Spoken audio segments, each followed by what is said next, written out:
I think Jed's ready to go. Jed joins us now. Jed, thank you for taking time, man. We appreciate it. Of course. Jed, how did we get to this point where we're rebuilding here in Chicago for the second time in 10 years? Because when you guys first arrived, there was no infrastructure. The stadium was a dump. You didn't have Sloan Park. And now all that's there, and here we are again. How did this happen? Sure. Well, I think that how do we get here? I think there's kind of the micro question, which is, how are we playing right now, which is obviously, poorly. And then there's the kind of the macro question. I think on the micro and how are we playing today, yesterday, the day before, I think we, added pieces this winter, hoping to kind of stabilize a roster that had a lot of holes after we made those trades last year. And, we've got, right now we've got, 3 starters on the IL and, a fourth guy in Aslay who hasn't pitched and another guy in Hendricks that we had to push back at one point. And, I think obviously from a depth standpoint, we're sort of have been unable to handle that, and I think that's obviously something we have to fix. There's no question about that. But, right now our depth is being really pushed and, we're just, we're down 5-6 nothing too often early. And it's really hard to play that way. And so, that part is frustrating. I felt like through that homestand, we played 11 games in 9 days. I actually thought we played really well. We were 5-6 and we lost 3 games in extra innings during that stretch. And we battled and, we had a good run differential and I felt like we were just kind of battling and falling short. And, now, like obviously since then, since we went on the road and went to Baltimore and then New York, it's been the opposite. It's just been, we haven't been in games. We've been blown out.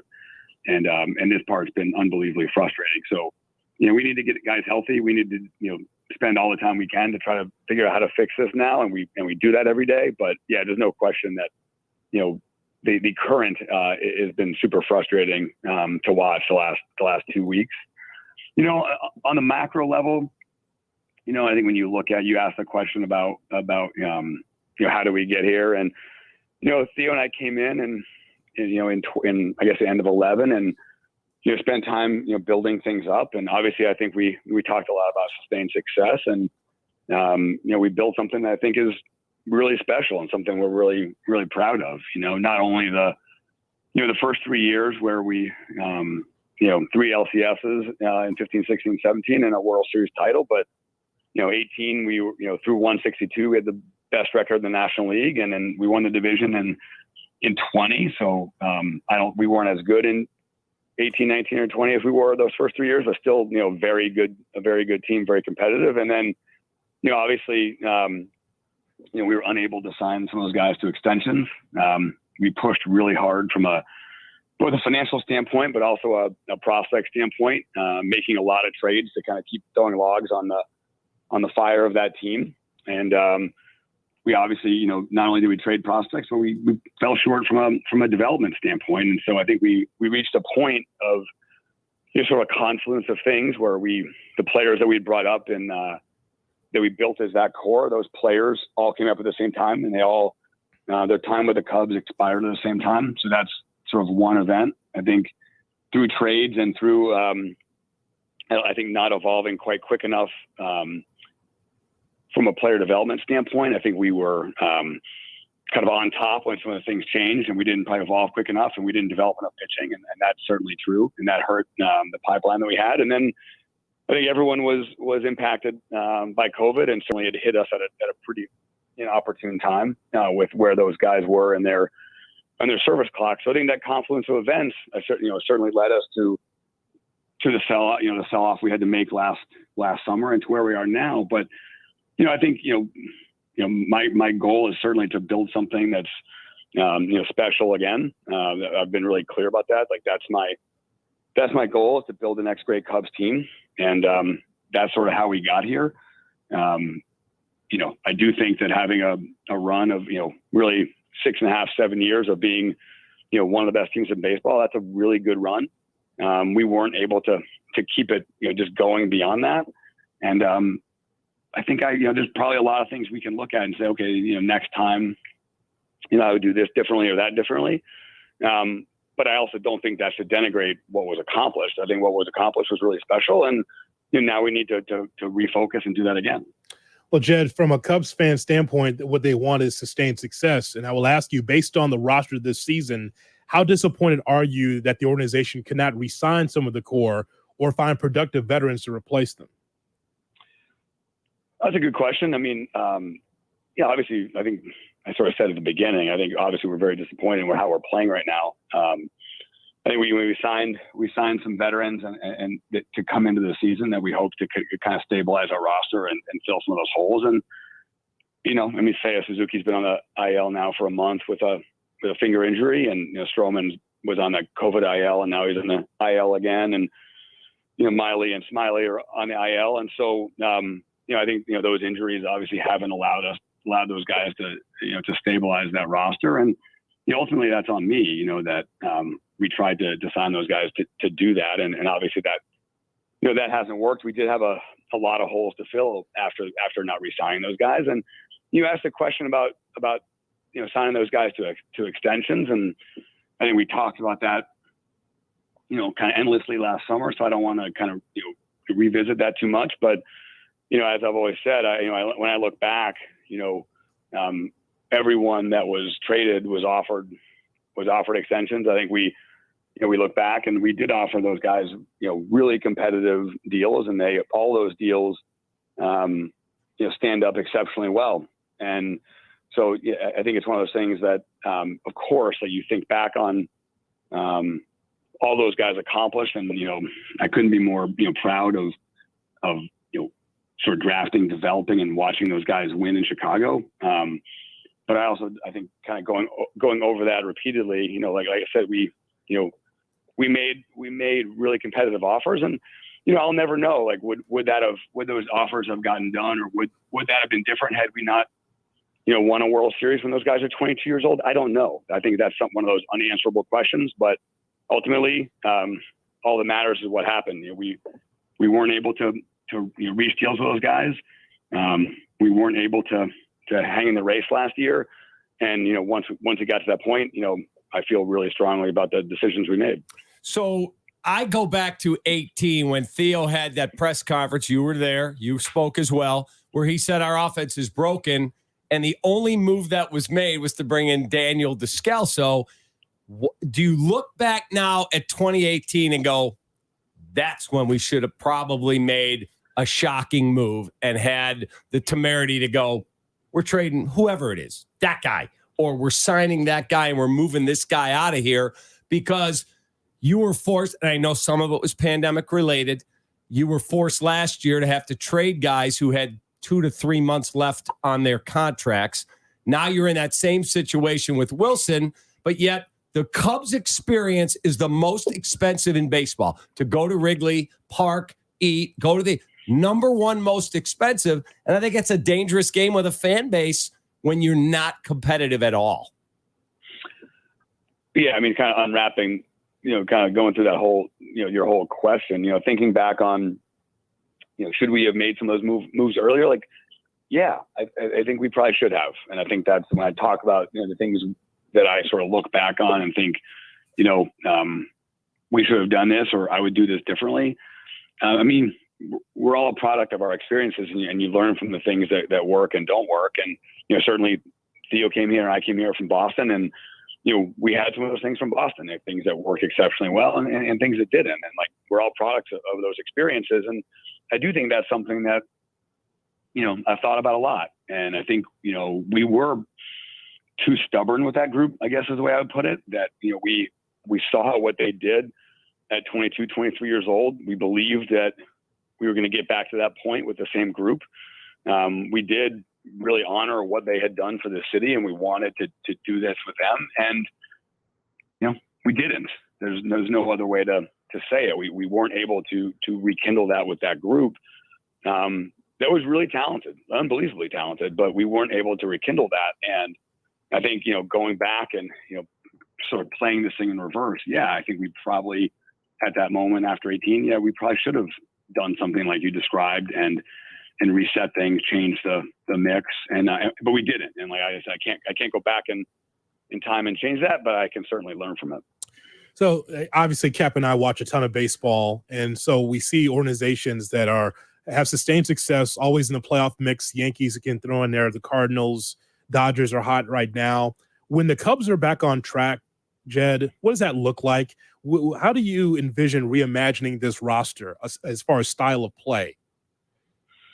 Well, I think you have to reimagine it based on the way the game is played at that time, right? That I think one of the most important things that we have to do in our jobs is be nimble. Like, just because I like a certain style of play doesn't mean that style of play works in that era. I mean, if you look at what we built in Boston, it was, a collection of sluggers that's grinded out opposing pitchers, got on base, and it's just, 4 hour games of just kind of standing in the middle of the ring and pounding on people.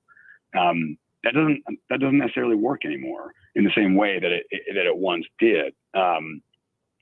Bullpens are too good to just like grind out starters, and you can't do that. When I think about what we built here, we had 5 starters in 2016 that basically started every single game, that they were constantly going deep in games and giving us those kind of innings.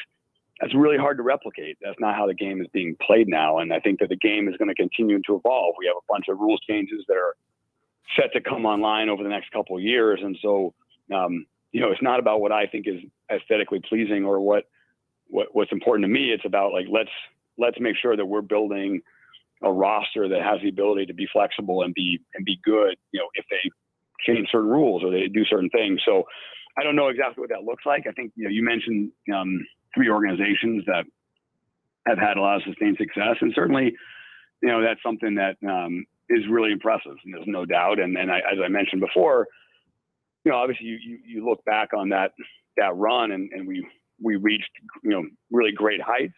And I do think you think about, okay, what things could we do differently to extend that run? Certainly, that length of a run is really impressive. I do think that is sustained success, on a lot of levels, but it's not sort of like, really being able to stretch that a long way. And I think that is a really valid goal to try to figure out the next time we build something great, how do you do that? And I think, one of the things you probably have to do is a little bit of what Kap mentioned. You probably have to make some moves like he mentioned earlier to do that if you don't get extensions. And I think what we have to do next time is we have to be more nimble on a player development standpoint, to really evolve as we're on top. And then, I do think when you're making those prospect trades, to keep pushing, like those are the trades that ultimately do set that effort back a little bit and lead to those cycles. So I think there's a lot of things that you can think about in terms of how you would do that different. But all that said, I still, I'm still unbelievably proud of what we built. I think we changed the Cubs, and the expectations forever. And, like I said, I couldn't be more proud of having done that. And now we have to build something great again. We get calls all the time, Jed, that, boy, the Ricketts won't spend any money. The Ricketts are cheap. They won't this, they won't that. But then I hear from people in the game that you may actually have money still left in your budget, so that whether it was to trade for like an Eric Hosmer type deal and get a prospect back in the spring, or to make a deal in July that brings a big price tag because it's someone you'll have beyond this year. Do you indeed have significant money left in your budget? And can that money be carried over to next year? So when Tom says, Jed, you've got this much to run baseball operations, you can go, yeah, and I also have this much left from last year added to it. Yeah, I mean, I said the other day, I mean, the financial part is something I really never spend time thinking about. I know that sort of when we, need to hit the gas and be aggressive, I know that'll be there. It was last time. If you look at our kind of where our payrolls were pre-2015, certainly we didn't, we weren't aggressive, from a free agent standpoint up until that point that we got really aggressive. And so I know that money will be there. And then, it's a dicey thing to talk about where we are from a financial standpoint. But what I would say is, I look at my job is to invest every dollar as wisely as possible. And sometimes that means, pushing the budget right up to the very limits, and even, pushing beyond it and asking Tom for more money, which we've done on a number of occasions. And sometimes it's about really, thinking about like, is this the wisest thing for now, or can those dollars have a way more impact in the future? And yeah, there's no question I had a lot of those thoughts during the course of the winter, then making sure that we maximized every dollar. I think that's my job, is to make really wise financial decisions. And so, yes, there's no question that we have some resources, and I want to make sure that I use them at the right time. And I want to make sure I use them wisely. But as far as the questions about, is the money there? Is it going to be there? Are we going to spend, like a quote unquote big market? Absolutely. That's something that I never think about, never concerns me. So having said that, is this offseason the time to be aggressive in the free agent market? I don't want to call our shot. I mean, I think that, again, I think my job is to make, wise investments and to make sure that, you can only spend every dollar once, right? So making sure that we're smart about it, but certainly there's going to be good players available, and we have some resources, but doing deals just to do them isn't the wise thing. My focus here is going to be, and it's going to, I'll say it over and over, is to build something great, and you can't do that by being frivolous. So I want to make sure that we spend money wisely. But yeah, there are a lot of good players available, and certainly we're going to be active in the free agent market. So I've always looked at it, and again, you do this at a way different level than I do, and I never will do what you do. But I've always believed if you're having a bad season, at the end of the year, I better know what I have on my team better than anybody else. Hey, you know what? We didn't play well, but that guy is part of our future. And I would only play guys to the best of my ability that have a chance at least to get evaluated to be part of our future. That said, I don't understand Jason Hayward playing on an almost nightly basis. It's a sunk cost. The money's already been spent. He's getting it whether he plays or not. Can you explain to everybody why Jason Hayward's playing and you don't have Nelson Velasquez or some other guy out of the minor leagues who we don't know can play or not, because he won't be part of the next great Cubs team? Yeah, I mean, I think it's a valid question. Obviously, Jason has been struggling. He played really well in 2020 and, in 21 and so far this year he's struggled. And, I think those questions are valid. And I think, we've been pretty banged up, and as a result, he's been playing a lot. I think you're right. And I think that what you said is really astute, that you have to use these periods to really evaluate what you have and to try to figure out, in some cases, like, does this guy have a future with us? And in other cases, it's just about giving the guy the needed play appearances to make those adjustments. And, but at the same time, I also think you also can really hurt a player if they're simply not ready to do it. You can't just force any player into the big leagues and say, okay, go ahead and go do it. So I think you're right. I think you have to evaluate it. I will say for Jason, it's important for me to say, this guy could not be more important to develop in our young players, to mentor those guys.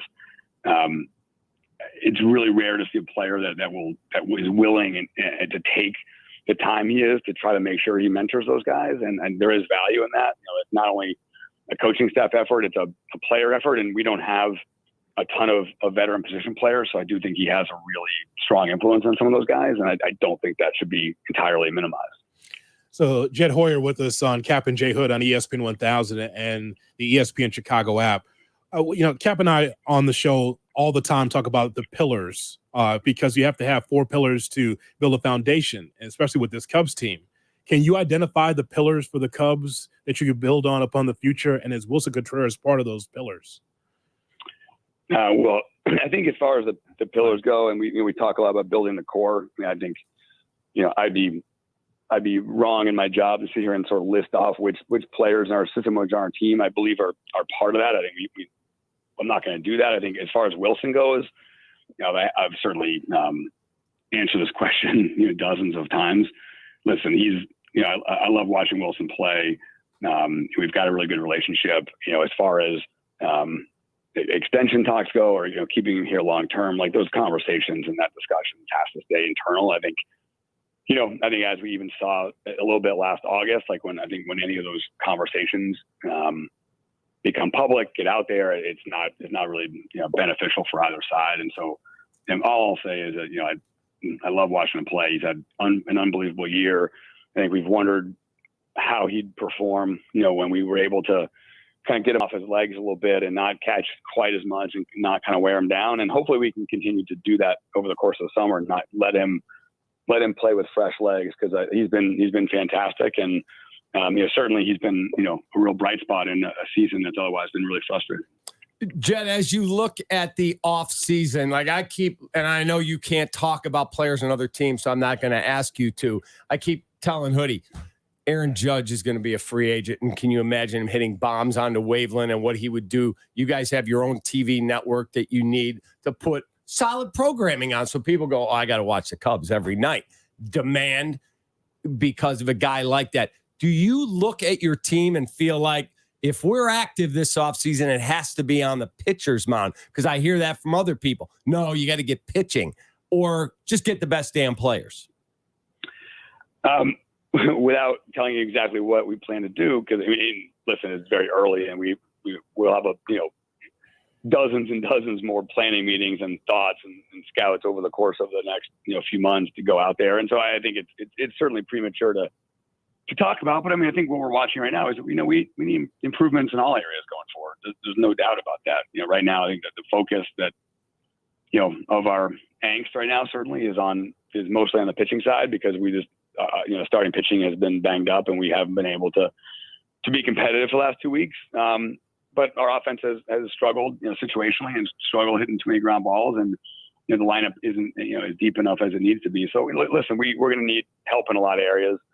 There's no doubt about that. I think that I don't think that you asked about the pillars. I think the picture of what the next great Cubs team looks like. I think there are certainly there's paint on the easel, but I don't think it's not in total focus at this point. And I don't think it could be. But certainly there's a lot of great things happening in this organization on a nightly basis. I think our farm system is unbelievably improved over the last 18 months. I think we are really deep. I think we're seeing a lot of really great performances, and I think that actually the morale in the minor league system reminds me a lot of what it felt like here when we first got like a year after we got here, where there's a real sense down there that something special is happening. And I think that's really important for an organization, is to get back to that place. And we weren't there for entering the winter of 2020. We didn't have that kind of depth. We didn't have that kind of farm system. We didn't have that kind of future. I think we've really pushed that dramatically over the last year. And I think there's a lot of really exciting things happening that we have a lot of reason to be proud of. With David Ross, a steady presence as a manager for your ball club, what does he do that enhances the Cubs' chances to win now? Well, right now, I think we've talked about a bunch on the show. I think right now we're short staffed from a pitching standpoint, and obviously we're struggling, and he can't control that. Listen, I've said repeatedly with Rossi that he is incredibly energetic. He's really positive every single day. He wants to teach young players, and he holds guys accountable. I think he has. You talk about pillars, and he has all the pillars to be a great manager. He's very much still developing. I think we forget that his first year was 2020. So of course, there's just like with all of us, I think he's going to be a better manager in 3 years than he is today, because he wants to get better. He wants to improve, just like we all do. But I think when you take the raw ingredients to be an outstanding manager, the desire to be a great manager, I think he has all those things. And for me, he's a pleasure to work with on a nightly basis, because we talk a lot about our future. He sees where we're going, and he wants to be a part of that, and he wants to be patient and teach. And I think that's really critical at this time. Jed, I do want to ask you, do you guys look at the south side of the city? They are getting popular. They got a really good team. They may be going to the playoffs for the third straight year. And while you guys are, and I understand the position you're in, when you spend, you want to spend for the right reason, not because you're trying to catch up to somebody. But I think it's and I'm speaking as a Cubs fan, a dangerous game. If they get hot and get into the playoffs again and make a deep run, things can flip in a city. Is that discussed at all internally? Like, guys, we can't take 5 years to get where we're going. No. Listen, I think they have a really fun team. A lot of players that I really like watching. And I think Rick, took his time, and he really, he built that organization up through a lot of shrewd trades and getting extensions with some really, really good young players. And, they're a lot of fun to watch. There's no question about that. And, I commend him for that. I learned this in Boston, I think it's good to have teams push you. I think we were really pushed by the Yankees in Boston, and it made us better. I think, when we first got to Chicago, we were really pushed by the Cardinals, and it made us better. But I also know that when you start to, as you said, chase things, or do things that aren't on your schedule for various external reasons, you're going to make a lot of really bad decisions. And so, to me, we have to run our race, and do it the right way. And if we do that, I know we'll be unbelievably successful. And I got to tell you, I spend 0 seconds of my day, wondering about how electric Wrigley will be when we're great again. It will be. That's something I feel like is just that's a given. This is the greatest ballpark to watch a game in. It's the best place to spend a summer Friday, Saturday, or Sunday. And so, I think that, the White Sox are playing well, and there's no doubt about that. But, we have to worry about the Cubs. And I know how good our fan base is, and I know how good we're going to be in the future. Jed, when we talked to you on opening day, you did not commit to the word rebuild or retool for the Cubs. So I want you to tell me what you consider this era of Cubs baseball is, because whatever you say it is, I'll say it is every day. I've considered this a bridge year or bridge years to the next great Cubs team. How do you define Cubs baseball?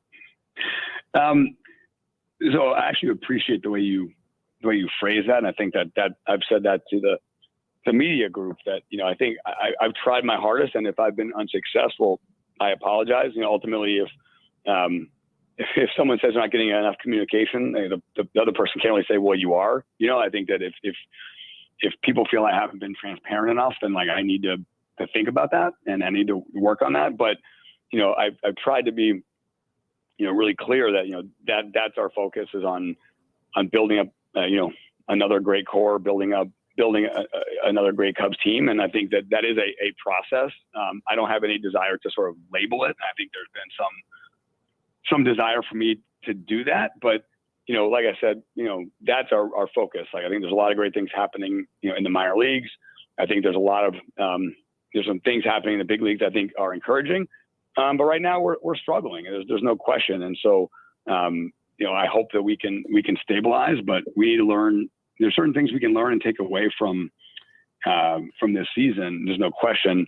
I don't want to label it, but I will say, I've been trying to be as clear as I can that there are times in sort of the arc of a franchise where you focus entirely on now, and there's times when you have to keep an eye on the future. And we're clearly in a part of this franchise's history, a part of this arc where we are very focused on the future, and we're going to continue to make moves like that, just like we did before, in order to build something great. And I think it's important at certain times to have that mentality. We want to be competitive on the field now. We're obviously struggling to do that, but ultimately we're heavily focused on the future and building something great for all these fans. So Cubs baseball, eye on the future. Is that what you want me to say? Because in the past it was, what was it, Kap? It was when Ed Lynch said we're working on it. Was that Cubs baseball? We're working on it, or building a new tradition. Correct. Okay, so Cubs baseball, eye on the future. Is that it? I'm honestly, I'm not a marketing person. But you gotta look. Well, because here's the thing. But you're asking me for a soundbite to define something that I think has tremendous nuance. To sort of put a soundbite on what we did from coming here in 2011 up until the World Series. I don't think you can just put a soundbite on hundreds and hundreds and thousands of hirings and decisions on a daily basis. And so, I've said that before. My job isn't to label what we're doing. My job is to try to be clear about what we're doing, and to make really good decision after really good decision after really good decision. So, if you guys want to, sort of try to distill that into a few words, that's your decision. I don't think that's something that I should be doing. Ultimately for me, like I said, on the show too many times, like, my focus, like I said, is, sort of building this back to have a great young core, to build a foundation of an organization that then we can build on top of that, to build something truly special. That's my focus. And like whether I can't give you 2 or 3 words that encapsulate all that we're trying to accomplish. Jed, we appreciate the transparency. And speaking, we hear from fans all the time. That's what they want. And we appreciate you asking or answering some difficult questions. Anytime, guys. I appreciate it. Thank you, Jed. There he is, Jed Hoyer, president of baseball operations for the Chicago Cubs.